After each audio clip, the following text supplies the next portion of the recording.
Olá a todos. Hoje é uma grande alegria receber o professor Dr. Luiz Moutinho aqui no nosso blog, Azure Stars and Connections.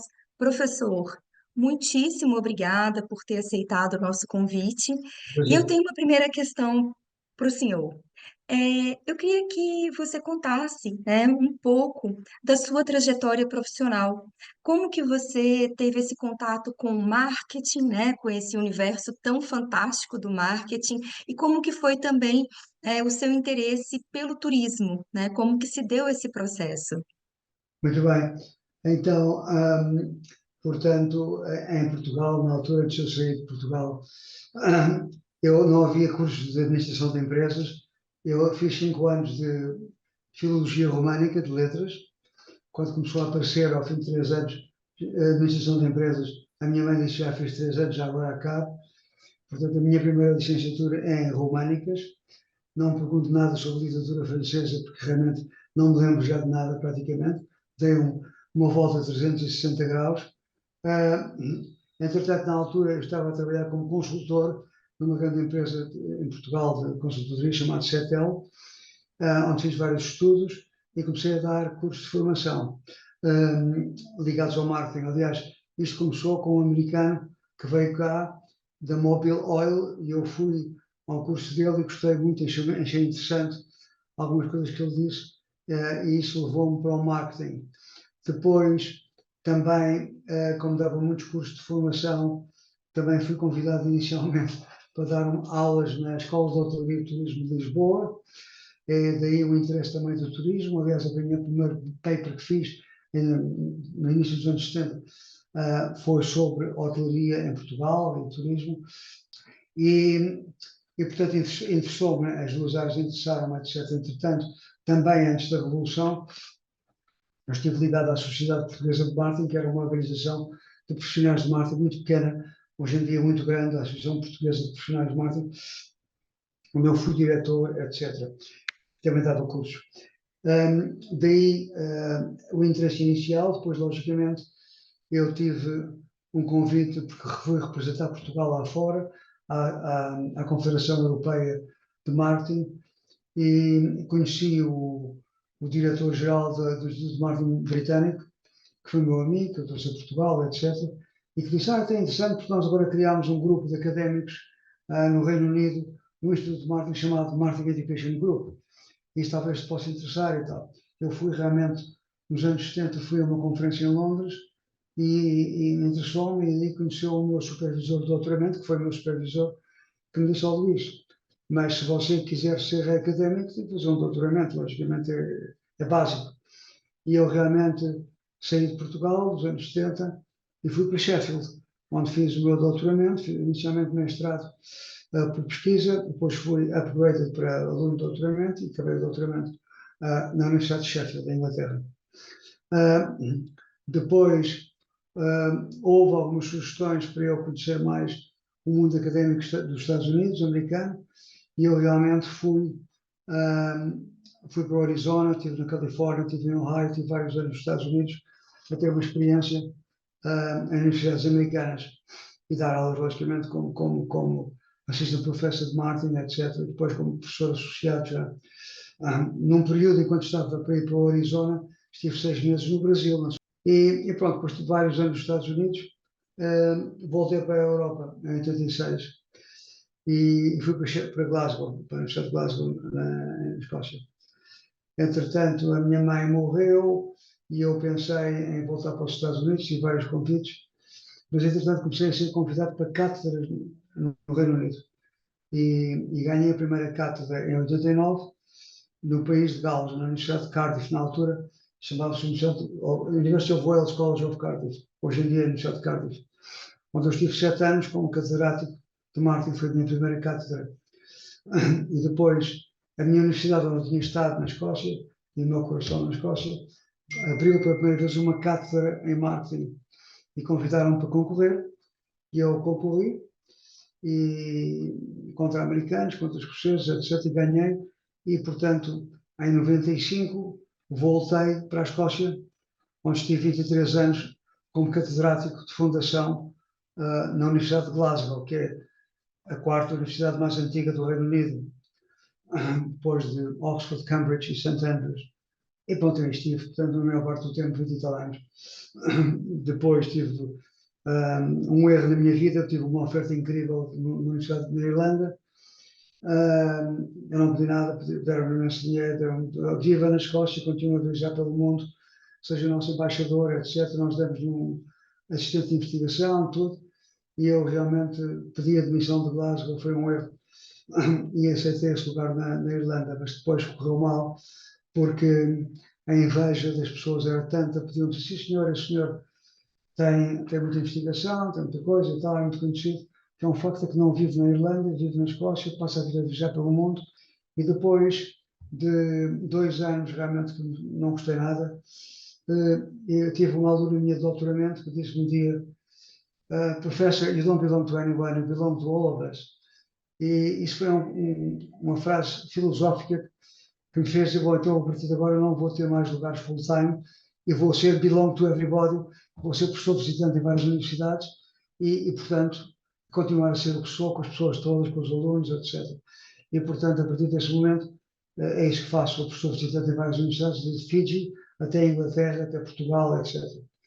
Portanto, essa é mais ou menos a trajetória que eu fiz académica, a minha vida é sempre académica, praticamente. Aham. Professor, a sua trajetória é uma inspiração, né? Uma vez a gente estava conversando e o senhor comentou que é o primeiro professor, né, doutor em marketing em Portugal, né?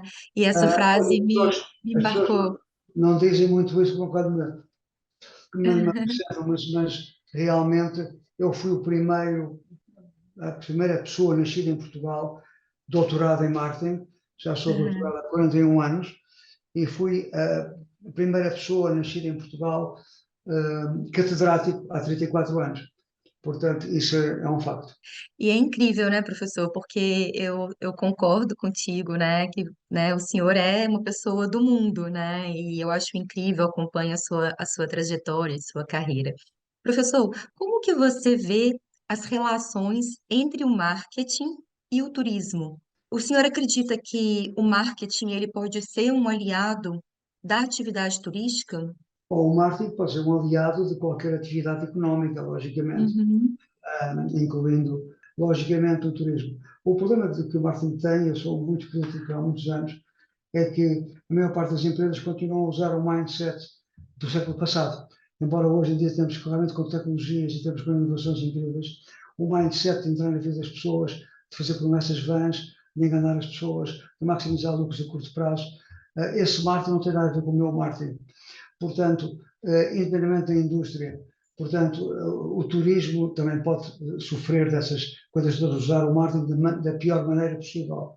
Agora, o que é um facto é que realmente não há dúvida nenhuma que o marketing, tal como outras indústrias, pode assistir ao desenvolvimento do turismo de forma muito eficaz, não só ao nível de ter uma visão de que realmente um purpose, um propósito e uma human-centric, uma postura centrada no ser humano, dentro da empresa e fora da empresa, todos os stakeholders, mas também, hoje em dia, com esta plataforma, esta incrível pace exponencial que é a tecnológica, mas, acima de tudo, não esquecendo que o marketing está lá para ajudar pessoas, está lá para ajudar seres humanos, está lá ao serviço de seres humanos, dentro ou fora da empresa, dentro da cadeia de valor. Portanto, o turismo, como qualquer outra atividade, pode beneficiar muito disso. Hoje em dia, há muitas aplicações, especialmente tecnológicas, na parte do turismo, que ajudam, mas acima de tudo é o ser humano. E nós continuamos a ver muitos exemplos, uns felizmente bons, outros maus, das pessoas que têm uma relação com o cliente de turismo, seja ela no front office, quando chegam, seja ela no telefone, que não é das melhores. Não há um sorriso, não há um respeito, não há realmente um gesto de acolhimento, de ajuda. Portanto, acima de tudo, a ver esta centricidade de seres humanos, esse human to human, human to human communication, human to human giving. Isso realmente, especialmente no turismo, é muito importante, porque realmente o turismo é feito, embora hoje em dia há o outro extremo, totalmente tecnológico, sem ser humanos, mas o turismo ainda continua a ser muito feito através de seres humanos. Portanto, há realmente uma ligação muito direta entre aquilo que o marketing pode ajudar e pode fazer, sem ser realmente intrusivo e obsoleto, e com um mindset do século passado, e tentar só maximizar um lado da equação, que é o lado da empresa, mas realmente ser um value balance marketing, em que o valor está equilibrado para os dois lados da equação, do cliente, dos seres humanos, do mercado e também da empresa. Professor, eu adoro essa fala, né? Mindset do século passado, né?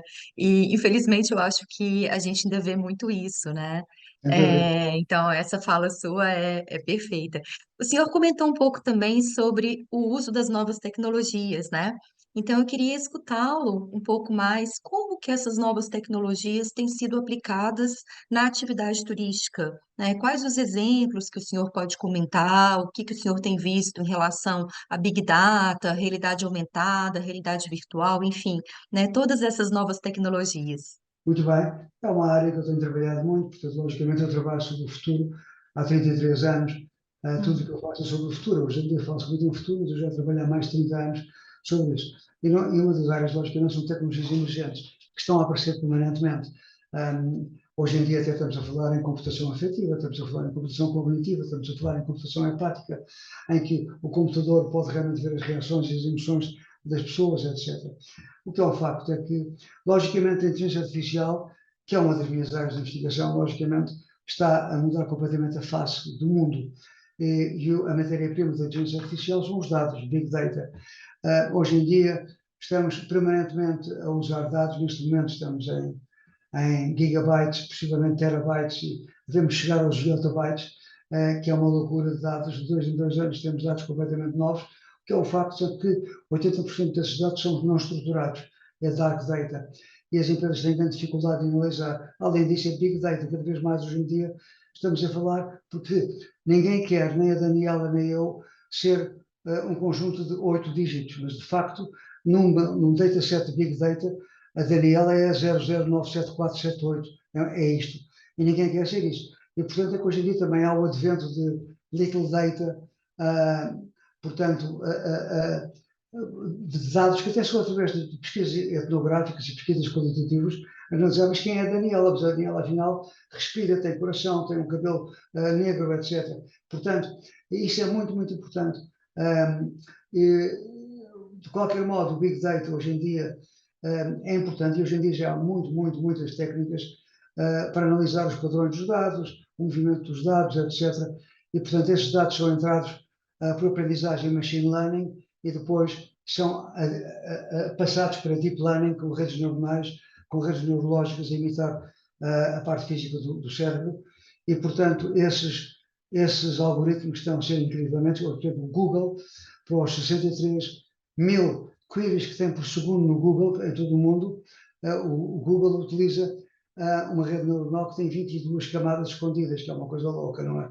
Eu que trabalho em redes neuronais também há 33 anos, nunca trabalhei mais do que uma hidden layer, portanto, uma camada escondida, porque ao nível da interpretação, os inputs e os pesos de contribuição, os pesos de emissão e depois os outputs, é uma loucura de interpretação. Mas realmente a inteligência artificial está a ter big strides, grandes passadas de desenvolvimento tecnológico, sejam por imagens de computação ao nível das redes neuronais convolucionais, como seja realmente pôr redes neuronais a competir uma com a outra, que são os GAN, tudo isso está a acontecer. Por outro lado, também, no caso do turismo, há uma grande área, hoje toda a gente fala no chat GPT, mas que é um facto é que é com base em NLP, em processamento de linguagem natural. Processamento de linguagem natural não só processamento, é a geração, a classificação, a estruturação, a compreensão de linguagem natural. E, portanto, isso tem muito a ver com o chatbox. Hoje em dia, por exemplo, a Margaret, que é talvez a número 1 no mundo, que utiliza realmente Alexas e chatbots nos quartos do hotel para pedir room service, etc. Portanto, o que é um facto é que a inteligência artificial e as suas aplicações estão a ter um papel no turismo. A realidade virtual também, hoje em dia, cada vez mais, há uma plethora de realidades, não é só a realidade aumentada virtual, mas é a realidade colaborativa com vários grupos, a realidade ligada à pessoa em si. em que pode criar um layer e criar uma mensagem própria sobre algo que está a ser visto de forma real. Portanto, a realidade misturada, mixed reality, blended reality, há muitas realidades.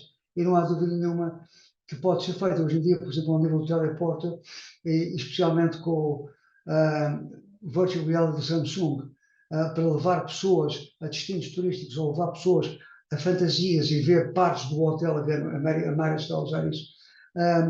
Isso já é muito utilizado. Portanto, são duas coisas que a Daniela falou, mas há outras, por exemplo, um país como a China, neste momento tem monumentos chineses interessantíssimos onde está a usar hologramas, holografia. É interessante. Depois também a parte toda dos gigapans, grandes ecrãs que mostram realmente grandes cenários do mundo em que as pessoas podem ver, ou podem descobrir, ou até podem decidir não ir lá pessoalmente, e esses gigapans. Portanto, as aplicações tecnológicas são inúmeras e realmente pode mudar também a maneira como nós interagimos no turismo. A robótica também, toda a gente conhece o Wenhan Hotel na China, mas é um facto é que os robôs hoje em dia fazem tudo, não só fazem room service, vão entregar as coisas, fazem a alimentação, fazem o restaurante, até fazem levar a mala atrás de si, vai andando, vai sair do hotel e vai levar a mala atrás de si, portanto, automatizada. Portanto, a parte da robótica claramente está a ser utilizada, a parte da inteligência artificial, a parte da realidade virtual, a parte também da holografia e, por outro lado, nós estamos a ver também que há muitas coisas até ligado mais à neurociência. Hoje em dia nós podemos utilizar infrared spectroscopy, se as pessoas autorizarem e pôr uma coisa muito simples na cabeça das pessoas e ver como é que as pessoas estão a reagir ao ponto de vista cerebral com as emoções. Eu posso também usar uma galvanic skin response, em biometria, e ver realmente como é que as pessoas estão excitadas, estão contentes. Posso usar uns óculos de pupilmétricos e de gaze para ver onde é que as pessoas estão a olhar, etc. Portanto, há inúmeras tecnologias que estão a ser utilizadas no turismo. E, portanto, até as mais comuzinhas que já estão a ser utilizadas até por hotéis na Europa, chamado Radio Frequency Identification, em que passa um sensor em vários postos que têm no hotel e pode upload fotografias para o Facebook, pode pôr mensagens para os seus amigos, etc. Portanto, agora, depende do grau de intromissão que as pessoas querem, como é que as pessoas estão realmente voltadas a usar essas tecnologias para que, qual é a finalidade.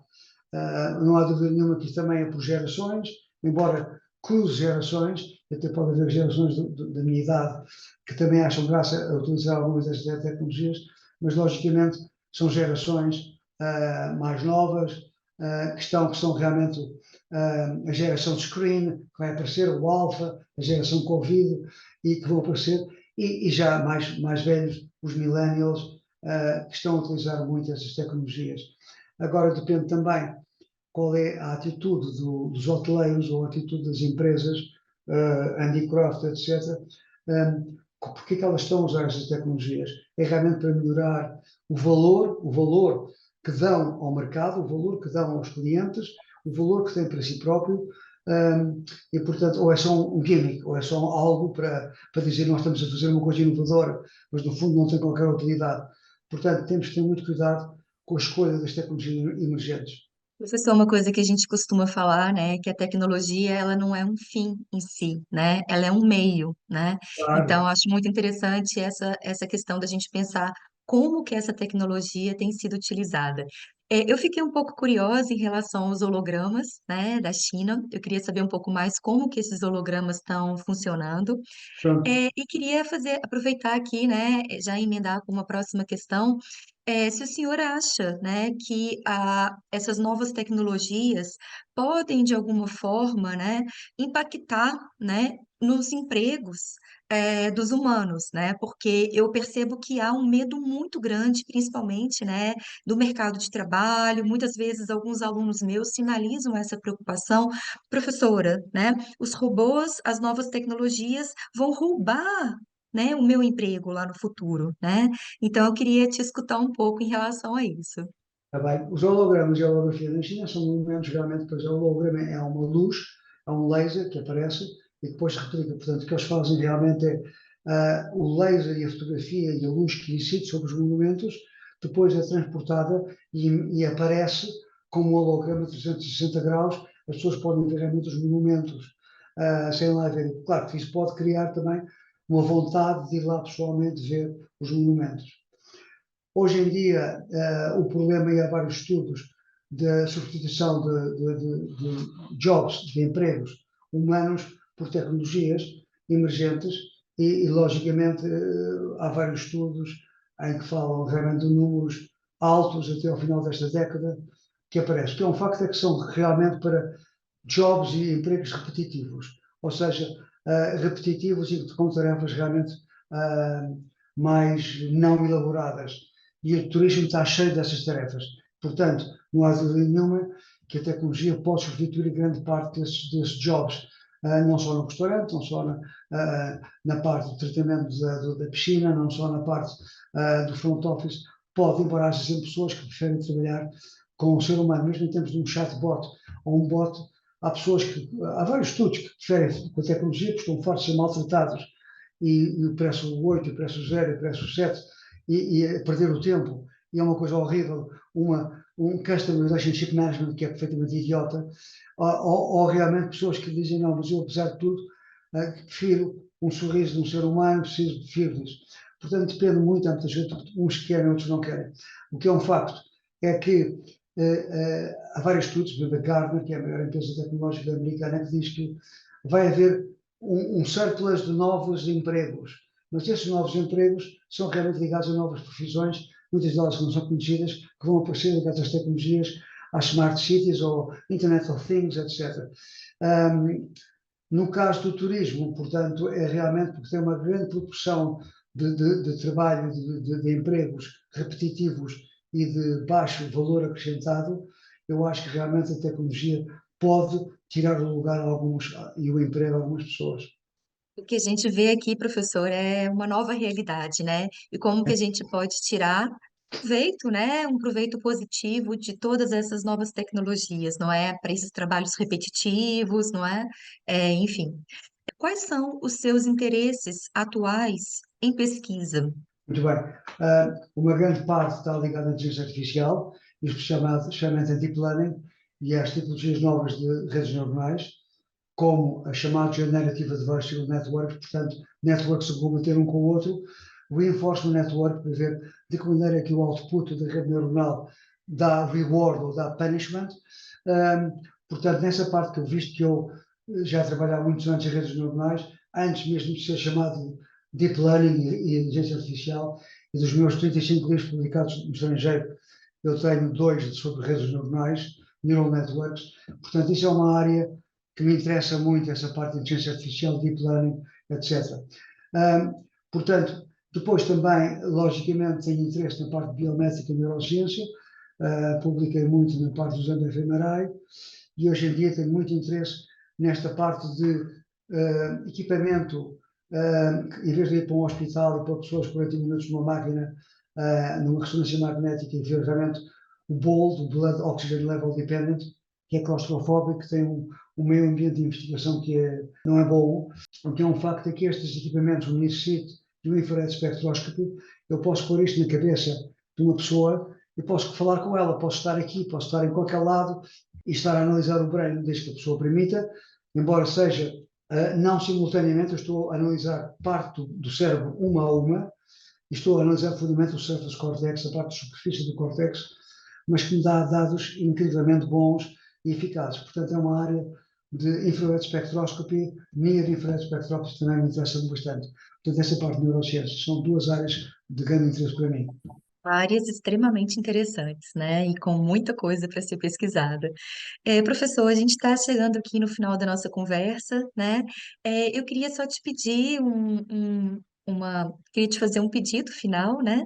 Que você deixasse aqui uma mensagem para os estudantes de turismo, né? O que que você poderia aconselhar, falar para eles, né?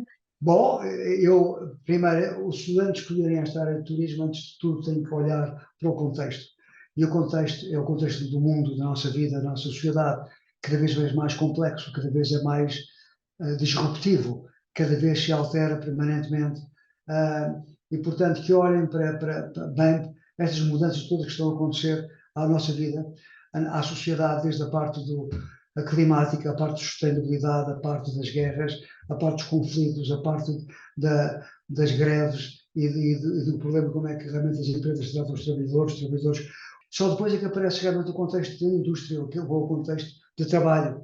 E cada vez mais olhem, que reparem uma coisa, que as empresas estão a mudar. Nós, no futuro muito próximo, vamos ter mais empresas hierárquicas e verticais, vamos ter, acima de tudo, empresas que são colónias de negócios, são empresas voltadas para projetos. Um projeto acaba, começa outro. Self-managing teams que são autogeridos.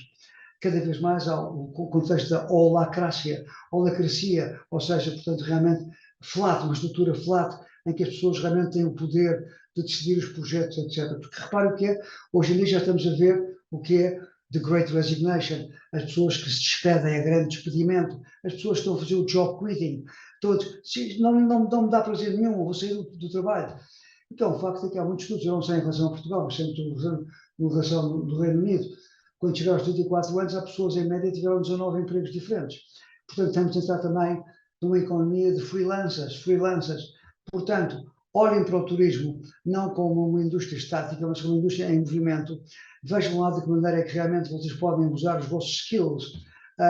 Especializem-se, mas por outro lado sejam generalistas para poder realmente ter um acompanhamento de base humano, profissional, mas depois podem realmente especializar-se numa tecnologia ou numa área específica, etc. Mas, acima de tudo, não olhem para a gestão como é a gestão do passado, não olhem para o marketing do século passado, não olhem para paradigmas obsoletos e olhem realmente de uma maneira completamente diferente, porque isto tudo está a mudar. E, aliás, reparem que hoje em dia os alunos que estão a estudar turismo, vocês podem saber mais que o professor, não digo que é o caso da Daniela, mas que é um facto é que hoje em dia têm acesso às fontes que quiserem e vão para uma aula e podem disputar o que o professor vai dizer, etc. E podem completar, podem aplicar a si próprios, etc. E o que é um facto é que um aluno que começa, eu, estes anos todos fora de Portugal e no Reino Unido, eu nunca ouvi falar na palavra Bolonha, mas, portanto, nós na Escócia temos 4 anos de licenciatura, embora eu não dou licenciatura quase há 40 anos, mas que é um facto é que um aluno que começa um curso de 4 anos, no primeiro ano, e acaba uma licenciatura em turismo ao fim de 4 anos, os problemas são diferentes, as soluções são diferentes, as tecnologias são diferentes, é tudo diferente. O que aprenderam e começaram no primeiro ano, no último ano, não tem nada a ver. Portanto, esta resiliência, esta adaptação, este olhar para o futuro, a preparação, a antecipação, são cruciais na vida de qualquer aluno. Professor, é sempre um prazer muito grande escutá-lo. Muito obrigada por esse momento aqui comigo. Só tenho a agradecer, né? Só Nada, agradecer. grande E prazer, muito Daniela. obrigada. Muito obrigado por me ter convidado, está bem? Espero vê-la em breve outra vez. Dê um grande abraço a todos, está bem? Tá bom, professor. Muito Bem esclarecido. obrigada. Obrigado. Obrigada, Bem professor. esclarecido.